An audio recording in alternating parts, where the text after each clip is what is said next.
Bom, eu sou Eliane Mello, jornalista, curadora, e estou muito feliz de retomar as entrevistas do Conversas e Conexões em 2021, né? E a primeira entrevista do ano vai ser muito especial, vai ser com a Ana Andrade, que já está aqui compartilhando tela comigo. A Ana, ela é professora, né? Agora já se afastou, né, da sala de aula, mas ela está com um trabalho muito importante, já tem alguns anos. Ela é coordenadora do Laboratório Imaginário, que é o curso de extensão da Faculdade de Design da Universidade Federal do Pernambuco. E é sobre o Laboratório Imaginário que a gente vai conversar hoje, que é o foco da nossa entrevista, que é uma iniciativa mais antiga da academia, da universidade, das universidades no Brasil, de aproximação entre designers e artesãos. E eles têm exemplos de atuação muito interessantes, né, em comunidades de artesãos pelo Pernambuco. E é isso que a gente vai conversar hoje.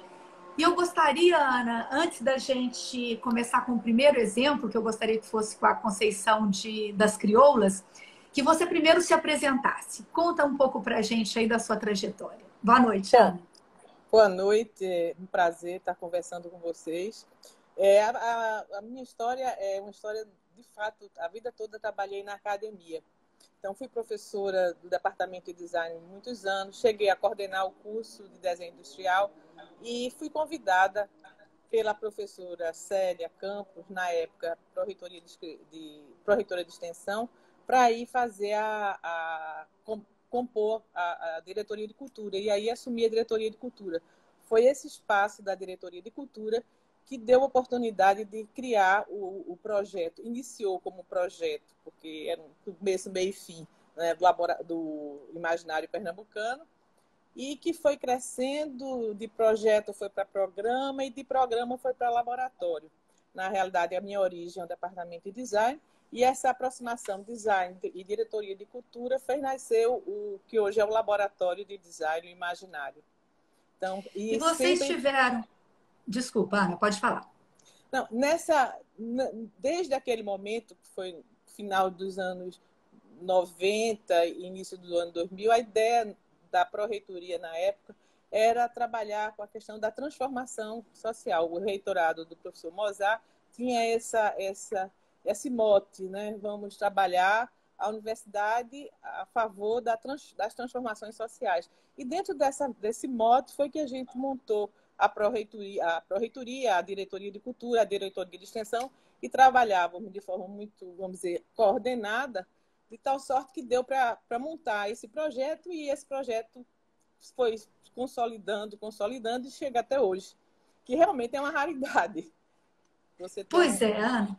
E eu gostaria de começar com um exemplo, porque eu acho que fica mais fácil para as pessoas entenderem a dimensão do trabalho de vocês, com essa primeira atuação de vocês, lá no começo dos anos 2000, com a Associação das Quilombolas de Conceição das Crioulas, que veja aí se eu fiz minha lição certa, que fica no município de Salgueiros.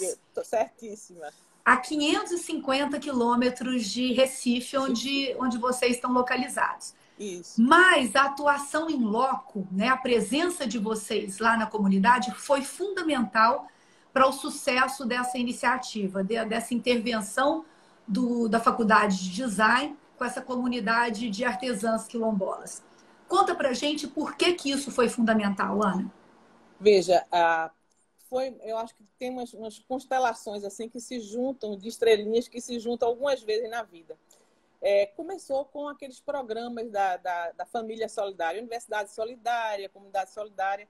A universidade foi chamada para fazer esse trabalho. Então, dentro do programa Universidade Solidária, havia um evento assim, viagens precursoras. Dentro dessas viagens precursoras, tinha um estudante que estava se formando em design, que era de Salgueiro e conhecia a comunidade de Conceição das Crioulas. Então, a configuração de Conceição casava dentro dos objetivos da Universidade Solidária. Então, começou com um estudante de final de curso, Tiziana Arraes, indo para dizendo, olha, tem uma comunidade, eu conheço, eu sou de lá. E aí ele começou fez as primeiras viagens precursoras E a partir dessas viagens, viu, não, tem possibilidade, e tem possibilidade da Diretoria de Cultura, junto com o Departamento de Design, fomentar um projeto que ganhe espaço. E foi aí que a gente começou. Entendendo. E aí, por que Conceição das Crioulas foi tão emblemático? A gente já havia começado um trabalho de aproximação design e artesanato, mas de uma forma muito pontual, a demanda vinha muito picadinha, e é um projeto muito curto. Conceição das Crioulas, a gente foi com essa vivência, ou essa experiência que a gente achava que não estava correto, porque não dava sustentabilidade, e dizendo, vamos fazer diferente. E aí a gente bancou inicialmente Conceição das Crioulas, os estudantes, a pró-reitoria, enfim. E aí os estudantes iam à comunidade.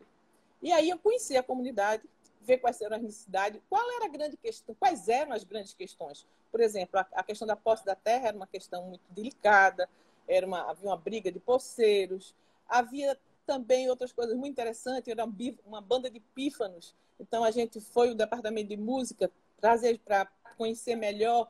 Teve também história, o departamento de história. Inclusive, tinha uma menina quilombola que estudava história, que a gente aproximou e trouxe para o projeto. Então, como a gente achava que devia ser, é um olhar com diversas perspectivas para entender o problema de Conceição das Crioulas e o que era possível fazer coletivamente, e como a gente poderia ajudar eles a consolidar esse desejo coletivo. Então, agora, Ana, de qualquer forma, por mais que vocês tentem resolver todas as questões, é impossível. Por exemplo, posse de terra. Foge da alçada de vocês e também do objetivo, né? Ali vocês estavam com uma questão preeminente, que era a questão da autonomia, que elas pudessem conquistar a autonomia, né, a partir do artesanato. E me conta, então, como é que foram as oficinas a ponto de vocês detectarem que o produto mais relevante são, né, as bonecas feitas com caruá, né, essa fibra que vem de uma espécie de bromélia. Veja, na realidade, mesmo não sendo da alçada do design, o design tem que entender que, se ele quiser participar ou ser parceiro daquela comunidade, ele tem que entender a causa, né? A gente chegou até a fazer um site para a questão da terra. Eles precisavam de uma ajuda lá, e aí a gente fez. A gente fez um jornal, Crioulas. Então, teve outras ações que não estão, às vezes... Uma rádio. Eu li sobre a rádio também. E ajudou não só somos nós, que outros parceiros também estavam nessa empreitada, e as oficinas e a questão da boneca tem muito a ver com o mito fundador.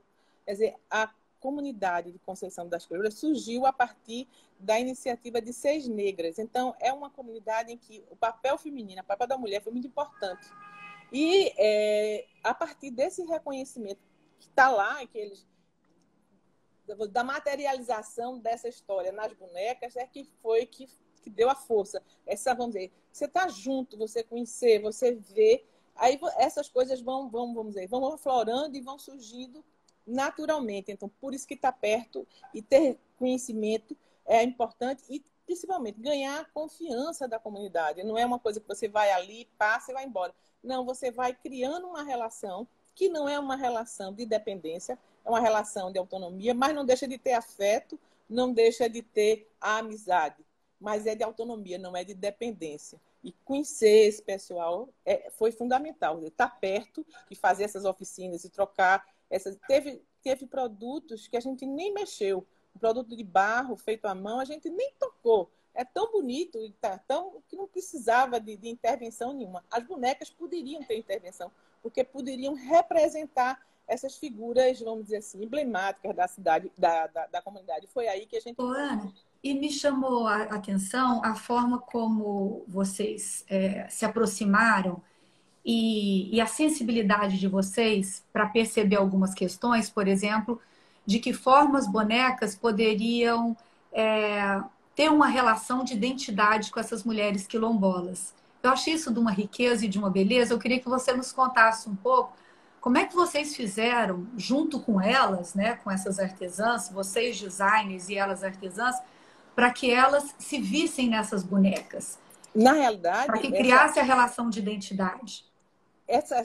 a gente basicamente materializou isso, porque já existiam essas criaturas que tinham um papel importante, a gente só deu forma, transformou o que estava na história, o que estava no mito fundador mesmo da cidade, na vivência da cidade. A gente não criou isso, a gente só materializou isso. Então, aquelas mulheres representam lideranças, tinham um papel importante, tiveram um papel importante na fundação, e algumas ainda não todas não eram da fundação, 6 somente foram da fundação, mas as demais tinham um papel de liderança na comunidade e eram referenciadas pela própria comunidade. Então, de certa forma, a gente só trouxe... Aí entrou a questão da técnica, do material, a colocar a cor. Veja, na realidade, ela foi um dos produtos. Não foi só agora a boneca, ela foi mais, vamos dizer assim, ela tem um significado muito grande porque faz referência ao mito fundador, faz referência à questão da importância da mulher naquela comunidade. Então, ela surgiu, mas nós fizemos jogos americanos, que a gente chamava de jogos africanos, nós fizemos bolsas a partir de uma bolsa tradicional que eles usam para buscar coisa no mato, enfim. A boneca foi mais representativa e teve um apelo com o público muito grande. O pessoal entendeu isso. Teve outra... a gente estava falando, quando conversou inicialmente, da FENEARTE. A primeira apresentação das quilombolas na FENEARTE foi um sucesso, porque a gente... A FENEARTE, que é a Feira Nacional de Artesanato. Que acontece todo ano em Recife. Em Recife, exatamente. É uma feira enorme. E elas foram apresentar o produto. A gente arrumou o stand de uma forma bem diferenciada, simples, mas muito bonito. E elas foram mais ou menos treinadas para contar a história, não só vender o produto, conta aquela história, o que é que aconteceu, por que é que aquela boneca, por que é que aquele jogo americano está ali. Então, essa forma de apresentar o produto também reverberou muito e fez até com que os homens que normalmente não trabalhavam nesse tipo de atividade viessem a trabalhar em função da quantidade de pedidos que elas receberam a partir da apresentação do produto na feira. Então, elas se saíram muito bem, até hoje elas participam da feira, como também vendem aí no MASP. Museu de Arte de São Paulo, na loja do museu. Na loja do museu. Então, essa experiência foi uma experiência emblemática, mostrou que o entendimento da gente de design e de sustentabilidade estava correto, não adiantava ir só pelo produto, tinha que ser pelo produto, mas todo pelo contexto, e principalmente identificar a possibilidade de um projeto coletivo naquela comunidade. O que é possível fazer junto? O que é que a gente pode convergir? Então, a partir dessa convergência é que, de fato, a gente pôde montar uma ação, entendeu? Então, eu acho que essa foi muito interessante, Conceição, porque permitiu que a gente fizesse isso e deu para, com os ajustes necessários, transformar essa modelagem no modelo de intervenção de design no artesanato em outras comunidades, que necessariamente não eram quilombolas, ou por exemplo, uma mais próxima da cidade, com maior interferência, já com como no Cabo de Santo Agostinho, que para mim é o projeto... Ora, antes até da gente entrar no Cabo de Santo Agostinho, que eu quero falar muito deles também, eu gostaria que você só voltasse um pouquinho com as quilombolas, com as artesãs, né, de Conceição das Crioulas. E hoje elas conquistaram a autonomia, hoje elas conseguem tocar o barco sozinho. Vocês continuam dando consultoria? Como é que funciona hoje, depois de quase 20 anos, né? Veja só, a gente fez algumas consultorias ao longo desse período, mas nem tanto mais. Elas conseguem se virar sozinha. Transformações aconteceram, é natural, algumas pessoas deixaram de trabalhar, outras pessoas novas entraram para o trabalho, mas elas hoje se mantêm sozinhas. Elas ganharam prêmios, inclusive um do Banco Mundial, conseguiram construir sedes. Então, elas têm representações na política, tem pessoas representantes que foram vereadoras. Então, elas se posicionaram muito bem. Então, vocês podem dizer, a partir desse trabalho que vocês fizeram, que o Laboratório Imaginário fez, com a Associação Quilombolas de Conceição das Crioulas, né, de Conceição das Crioulas, que vocês cumpriram o objetivo inicial do projeto de intervenção e que a gente pode dizer que isso é uma vitória de como a universidade pública pode cumprir realmente seu papel, de fato? Eu acho que foi uma experiência muito exitosa, inspiradora e que pode mostrar uma forma de atuação da universidade muito, vamos dizer assim, produtiva para a comunidade. E para a universidade também. Essas experiências com o laboratório, ela tem gerado produtos como teses, dissertação de mestrado, trabalho de iniciação científica, trabalho de conclusão de curso, porque o que é que dá mais assim vontade de estudar e vontade de pesquisar? É tentar resolver o problema e um problema que vai interferir na vida de uma pessoa, mesmo que seja de uma pessoa. Então, se você pode ajudar ou trabalhar o estímulo para estudar, o estímulo para pesquisar é muito melhor. Então, não é só o lucro não é só para a comunidade, mas para a universidade também, porque hoje nós temos no laboratório uma doutora em materiais. Esse doutorado dela foi fruto da necessidade de buscar conhecimento para resolver problemas de materiais na produção artesanal. A minha tese foi com gestão de design aplicada ao artesanato, essa relação de gestão de design e artesanato. Então, ela motiva a pesquisa também. E para a comunidade, eu não tenho dúvida, é muito interessante. Eu estou mostrando aqui essas duas fotos, são do espaço físico, onde fica localizado o Laboratório Imaginário lá em Recife. Isso é um prédio, é o Centro Cultural da Universidade? É um centro cultural da universidade, onde funcionam várias atividades, teatro, tem um acervo maravilhoso de arte popular, então tem um Instituto de Arte Contemporânea, e aí onde estão reunidos os projetos de cultura, de extensão, mais voltados para o público. Certo? Ana, e eu acho importante fazer essa pergunta, já que você estava falando da produção científica, né, que é possível a partir do trabalho de intervenção do laboratório, né, que faz de fato, né, a transformação social a partir do design. Como é que você vê hoje a formação dos designers no geral no Brasil? Porque vocês têm uma condição e eu fico muito feliz de dizer isso, assim, que a Faculdade de Design da Universidade Federal de Pernambuco é um grande exemplo para o país, né? O Laboratório Imaginário é um grande exemplo de como a universidade, né, uma faculdade, né, e o design pode atuar na comunidade e trazer benefícios para todos, tanto para os estudantes, o aprendizado dos estudantes, quanto a transformação social para essas comunidades, conquista de autonomia, valorização da cultura.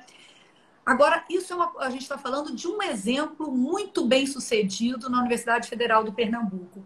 E no restante do país, como é que se avalia a formação do designer hoje? Veja, eu acho que tem espaço para todo tipo de atuação, né? Tanto na parte industrial, como na parte artesanal, como na parte digital. Eu acho que tem várias possibilidades. E essas possibilidades ela tem muito a ver com o contexto em que a instituição está inserida. No nosso caso, no caso da Universidade Federal de Pernambuco, a gente tem um apelo muito grande para essa questão da produção artesanal, da cultura popular. Faz parte do contexto do próprio Estado. Compensa um pouco a falta que a gente tem de um polo industrial forte. Nós não temos um polo industrial forte. Então, de certa forma, essa é uma opção que permite que design de produto possa atuar trabalhando junto com artesãos ou, no caso, fazendo um trabalho mais, vamos dizer, voltado para a comunidade propriamente dita, que é o caso da gente, né? A gente não faz design usando a produção artesanal. A gente faz design para ou com o artesão. Mas há também quem trabalha com design e o artesão ajuda a produzir. Então, tem essa chance. Aqui também a gente tem um forte polo da parte digital, né?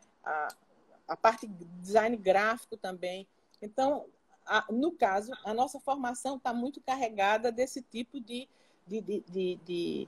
conteúdo em função do contexto onde a gente está inserido. Outros estados, como por exemplo São Paulo, eu acredito que a formação deve estar mais voltada para a questão do design, com certeza design da informação e o design digital, e também design mais industrial, porque as empresas, as grandes empresas, a maioria tem a sede sul-sudeste, né? Então, o foco da decisão fica mais fácil a inserção do design nesse industrial por esse viés. Por isso que o exemplo de vocês é tão relevante, porque com todas as limitações que vocês têm aí no Pernambuco, a grandiosidade desse trabalho que vocês vêm conseguindo desenvolver ao longo dessas 2 décadas, né?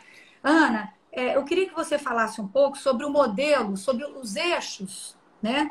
Do norte, do modelo de intervenção nas comunidades de artesãos que vocês desenvolveram, esse modelo que já está consolidado depois de tantas experiências, de tantas comunidades por onde vocês já passaram e já atuaram.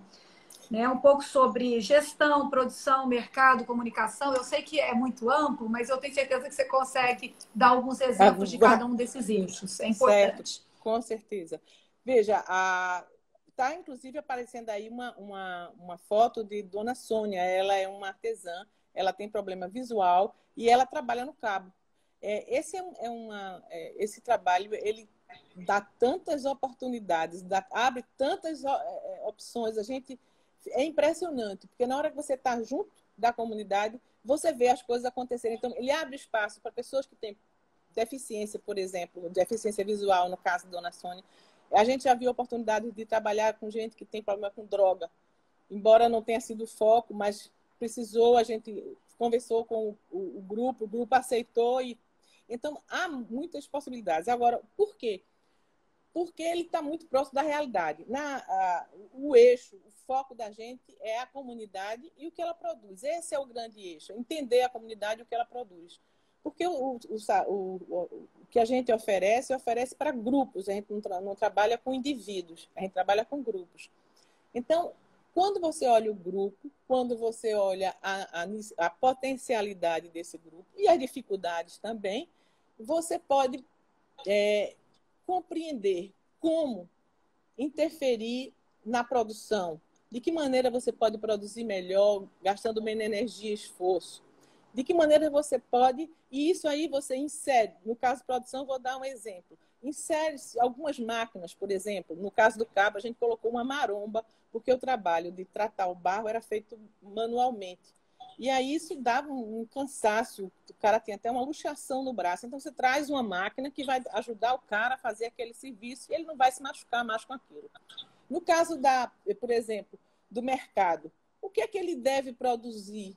O que é que ele pode produzir? O que é que o mercado está comprando? Onde é que ele pode agregar mais valor? Onde ele pode vender melhor o produto dele?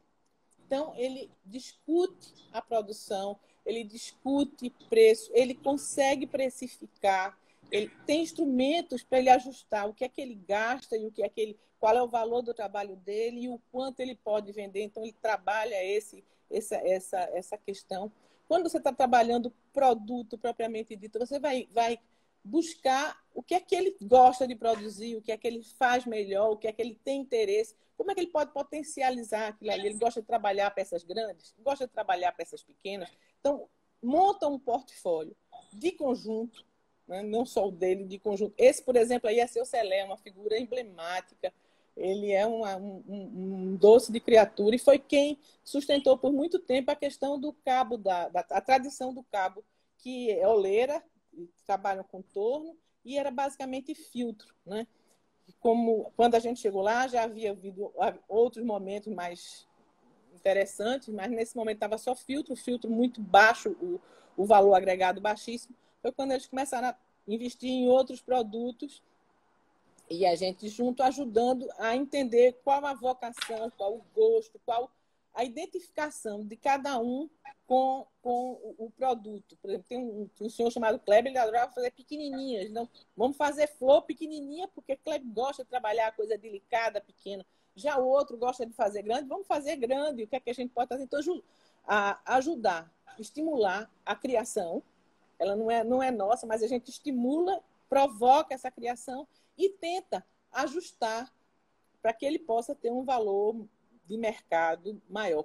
A parte de comunicação, por exemplo, essa parte de comunicação, ele precisa se comunicar com o público, né? Então, desde a embalagem, a marca e agora as redes sociais. Por exemplo, a pessoa que trabalha rede social no Cabo é a filha de um artesão, não é o artesão, que ele é feito eu, assim, enrolado, sabe? Então, eu não sou boa. Você não é enrolada. Você é muito competente. Mas a filha trabalha isso muito bem, ela se comunica com os clientes. Então, o pessoal mais novo do laboratório, que aí eu quero dizer que é uma equipe maravilhosa, uma equipe super comprometida, super comprometida, super atenciosa, é uma equipe que extraordinária. São a maioria ex-alunos, né? Tem profissionais também que são igualmente apaixonados pela questão do artesanato e trazem experiência maravilhosa, sabe? Então, a gente é uma equipe que eu me orgulho muito de fazer parte, sabe? Então, faz toda a diferença também. Não existe um modelo, não existe sem as pessoas, né?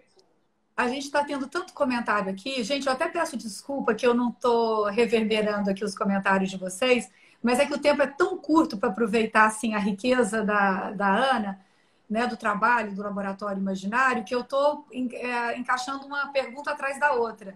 Mas aqui tem a Maria Adélia, o Fernando Mascaro está participando bastante, aqui a Célia comentando, é a família Imaginário. Fernando Mascaro está dizendo aqui, paixão é movimento, né? Então, tem vários comentários aqui elogiosos ao trabalho de vocês. Obrigada. Eu não estou conseguindo ler todos para a gente poder otimizar aqui o tempo. Ana, eu acho importante a gente falar também que nessas comunidades onde vocês atuam, são locais de IDH muito baixo, né? O índice de desenvolvimento humano, ou seja, todos os requisitos básicos que a gente deveria ter, né, para ter uma vida de qualidade, para ter acesso ao trabalho, ao estudo. Muitas vezes, nesses locais, isso não é uma realidade, né? Isso. Então, vocês precisam lidar também, por exemplo, com baixo índice de escolaridade desses artesãos. Como é que vocês, dentro desse modelo de gestão, vocês conseguem contornar isso? Ter uma relação equivalente entre designers e artesãos, respeitando o saber de cada um, né? E fazendo com que a engrenagem funcione e gire. Como é que vocês encontraram essa fórmula? Essa procura todo dia, tem que ir todo dia. Ela não está pronta, não. Ela é uma vontade de achar. Quer dizer, a gente tem vontade, tem que aprender a ouvir e aprender a falar. Né? Eu digo o seguinte, a gente tem que escutar muito. Tem coisas assim, muito simples, que às vezes a gente não percebe. A forma de entender uma palavra, por exemplo. Quando a gente estava...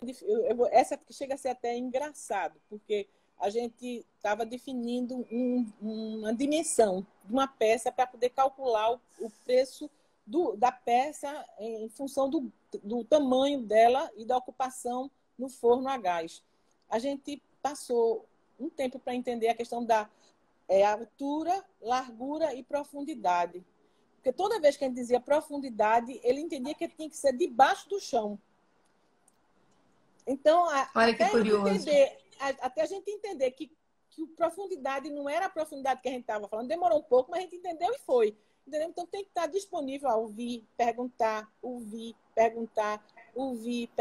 para entender. E, de fato, é um obstáculo, mas que a gente consegue e tem que vencer. Agora, isso significa tempo.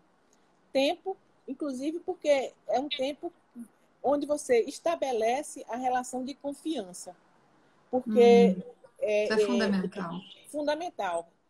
Quando você tem essa relação de confiança, você tem essa abertura até para expor as suas dificuldades, as suas facilidades, de um lado e do outro, as nossas e as deles. É diferente, somos diferentes, mas nós nos respeitamos e essa relação tem que ser de respeito mesmo, né? Porque, por exemplo, se me botar no torno, eu não faço nada. É difícil, dificílimo. Enquanto você dá o barro e ele sobe, nasce ali, que é uma beleza. Então, a gente tem competências diferentes, mas a relação de confiança e respeito é a base. A partir daí é que eu acho que, de fato, se começa a entender. E aí, você tem várias formas de fazer, né? Às vezes, a gente traz, inclusive, tentativas que muitas vezes não dão certo. A gente tentou fazer, às vezes, um fluxograma. Esse fluxograma a gente desenhou 500 vezes e não funcionou. Até que chegou uma pessoa e disse, olha, não vamos fazer assim não, vamos fazer de outro jeito. Eu digo, esquece o fluxograma, vamos ver como é que vai fazer e vamos ver. Se dá certo, a gente faz do jeito que a pessoa está sugerindo e pronto. Então, essa troca, essas experiências que tem que haver. Nem aquela questão assim, não intervém em nada, deixa tudo muito... Não, precisa ter conhecimento. Se você for falar sobre planejamento estratégico, as comunidades com que a gente trabalhou sabem o que é isso e são capazes de pensar estrategicamente. Então, essa troca de conhecimento ela é importante. E se for respeitosa, não machuca nem a gente, nem a eles. Desde que seja respeitosa, não pode ser imposta. Muito boa essa sua frase. Se for respeitosa, não machuca, né? Isso é muito importante, a relação de respeito e entender que, do mesmo jeito que vocês foram ali para ensinar, vocês também foram ali para aprender. Para aprender. Por isso que os estudantes estão lá, que os alunos da faculdade de design estão lá para aprender, né? E construir um saber juntos.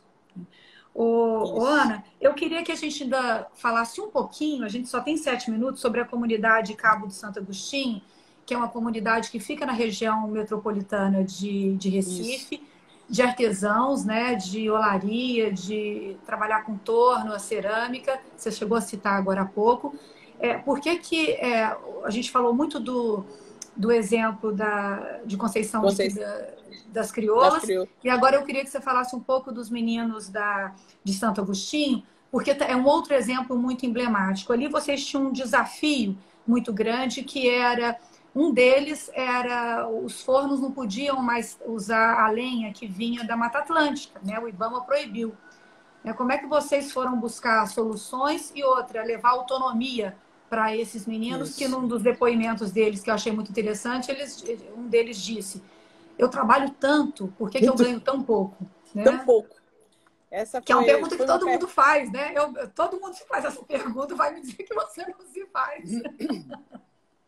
Pronto, aí eu vou responder um pouco do que você me perguntou atrás. Como é que a gente faz essas oficinas? O conhecimento, ele vem a partir da demanda da comunidade. Essa pergunta foi tão importante para a gente, porque foi a partir dessa pergunta que a gente começou a entrar com a questão da produção propriamente dita. Por que está quebrando tanto? Por que é que você está perdendo tanto no transporte? Então, desde a organização do espaço físico até da composição da massa, da temperatura do forno, foram questões que começaram a ser discutidas a partir dessa pergunta. Por que eu ganho pouco? Por que quebra tanto? Por que o preço não é bom? Então, desculpa. Então, essa não é chegar lá com o conhecimento, mas esse conhecimento tem que vir em ondas. Ele vai e vem, vai e vem. Então, essa pergunta foi muito boa para a gente e gerou todo esse movimento do modelo, né? Desde o mercado, desde a produção, desde a forma, tudo. Então, no Cabo, a gente teve um apoio da prefeitura, que na época era o secretário Júnior Campos, e ele viu o projeto, gostava do projeto, já conhecia, inclusive, o projeto, e construiu um centro de artesanato, e esse centro foi construído na medida correta, da forma correta, pensando nos espaços, pensando nos fluxos de produção, e ajudou a manter a atividade no Cabo. Por quê? Porque ela funcionava com pequenas olarias na parte, vamos dizer, mais alta da cidade. Vou mostrar aqui algumas fotos, né? Isso, de forma muito precária. De vez em quando a gente chegava lá, um forno tinha desabado. E aí a gente não podia trabalhar, e estava uma frustração enorme. Essas bancadas, eles trabalhavam de lado. Então, todos tinham problema de coluna. E aí a gente, com o departamento mecânico, mudou a posição do eixo de tal forma que ele pudesse trabalhar de frente. E tudo isso é possível porque teve um espaço, teve também apoio da prefeitura. Esse trabalho do laboratório, ele também só existe por conta de parcerias. Porque seria impossível que a gente resolvesse todos os problemas sozinhos, né? Nós na universidade. Nós temos apoio dos outros departamentos, é claro, mas da parceria da prefeitura foi fundamental. Então, construímos um espaço que é modelo. Equipamos esse espaço de uma forma também diferenciada. Eu não conheço um centro de artesanato com os equipamentos que esse centro tem. Então, vamos dizer, a interação do Cabo, dos artesãos do Cabo com a comunidade do Cabo é super interessante. Eles têm um posicionamento já bem, vamos dizer assim, estabelecido. Eles têm representantes nas comissões de prefeitura. Então, por isso que eu digo que o Cabo é diferente, porque a gente conseguiu fazer tudo isso. E ele se mantém. O centro se mantém, ele se mantém, o grupo cresceu, né?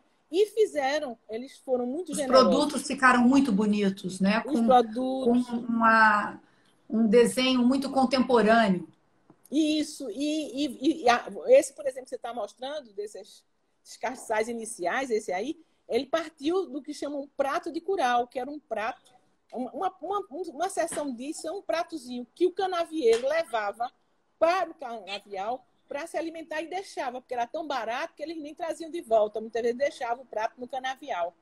Então, a partir dessa história, esse foi criado, esse castiçal, a partir dessa imagem do prato do curau. Então, há sempre uma relação com a história do lugar, e isso cresce, né? Faz crescer e faz com que o pessoal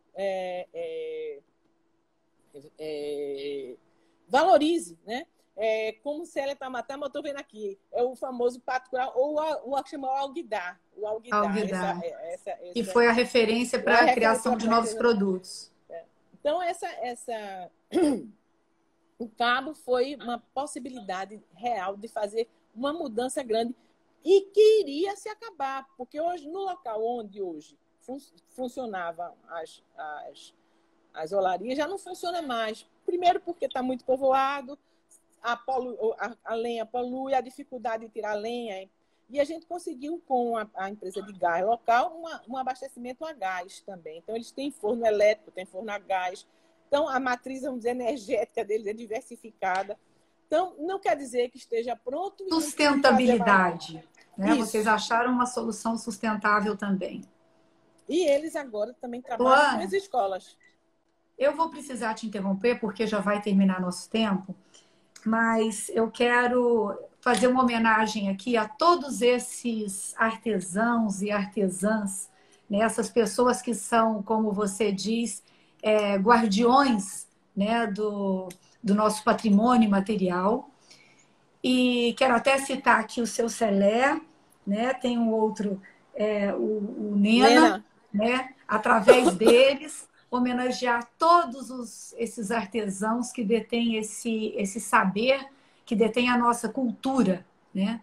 E parabenizar vocês também do Laboratório Imaginário, que além de propagar esse saber, contribuem para que isso não se perca e que, ao contrário, que evolua junto com toda a sabedoria da disciplina do design.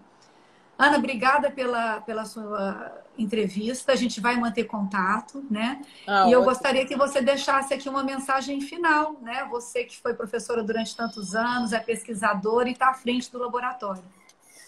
Bom, primeiro, agradecer o convite, foi um prazer. Eu estava com muito medo de não fazer essa história direitinho, mas graças a Deus conseguimos. Dizer que agradecer inclusive a equipe do meu laboratório, a professora Virgínia, que coordena junto comigo o laboratório. Se houver oportunidade, você pode chamar. A Virgínia, inclusive, é mais organizada do que eu, então, e fala muito bem. Você pode ter por outro viés. Farei também. Agradecer. Não que a Virgínia seja melhor que você, vocês são equivalentes. Mas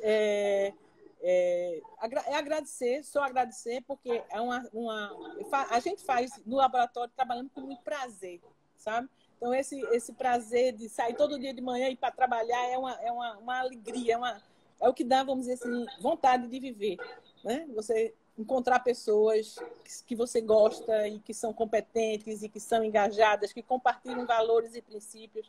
Então, eu agradeço ao laboratório, agradeço a você e acho que a gente, enquanto design, tem um papel muito importante nesse sentido. Não só no viés, vamos dizer assim, artesanal, mas também no viés industrial. Acho que a gente pode também ter uma atividade compartilhada, vamos dizer assim, criativa e, vamos dizer assim, que faça a indústria crescer, o país crescer. Eu acho que não é só o viés artesanal, a forma de agir também, de atuar do design pode fazer essa diferença, sabe? Com inovação, criatividade e muito, eu digo que a gente precisa muito das questões dos princípios e dos valores. Sim. Certo, Ana, você por acaso está com algum livro aí do laboratório para mostrar? Eu ia separar aqui, acabei me esquecendo. Isso. Eu sei que está ao contrário, né? Isso, mas antes da gente encerrar, eu acho importante, fale o que esse livro condensa os 20 anos de trabalho do Laboratório Imaginário, e quem quiser ter acesso a essa história, acesso ao livro, o que precisa fazer? Ele pode ser virtual, ele deve estar no site do Imaginário, www.imaginário.com.br, e se alguém quiser, a gente tem ainda alguns exemplares que possam ser enviados. Ele foi feito com o apoio do Funcultura de Pernambuco, é um programa do governo do estado de apoio à cultura. Então, a impressão, a confecção dele foi o resultado de um apoio do Funcultura. Então, a gente tem ainda alguns volumes que, mandando endereço, a gente pode encaminhar. Será um prazer. E também, virtualmente, ele está no site do laboratório. Ele já está o laboratório tem um site onde você vê a produção acadêmica. Então, você pode ter acesso a todo o que a gente produziu em termos de artigo, tese, dissertação, mestrado, trabalho de conclusão de curso. Então, está lá depositado. Tá, gente, certo? Eu queria... Então, pode terminar. Mais uma vez, agradecer. Mais uma vez, agradecer. E eu quero dizer, gente, que essa entrevista fica gravada. Ela vai estar disponível no IGTV, né, do Instagram da Feira Conexão Design, para quem quiser rever ou para quem chegou no final, quem não pôde assistir. E eu vou colocar também as informações, vou fazer posts ainda essa semana, falando sobre um pouco do livro e como é que vocês fazem para ter acesso a informações sobre o laboratório e sobre essas comunidades, né, de artesãos que a gente mencionou aqui, né? Bom, Ana, prazer enorme estar com você. Muito obrigada. Aprendi muito. Quero ler sua tese. Eu não quero só ficar no resumo dela, eu quero ler sua tese para poder aprender mais. E a gente vai retomar esse bate-papo mais para frente com a Virgínia, que é a sua parceira aí na coordenação do laboratório. Um beijo e parabéns para todos vocês do Laboratório Imaginário. E obrigada para quem ficou com a gente aqui até agora. Isso. Um beijo em todos.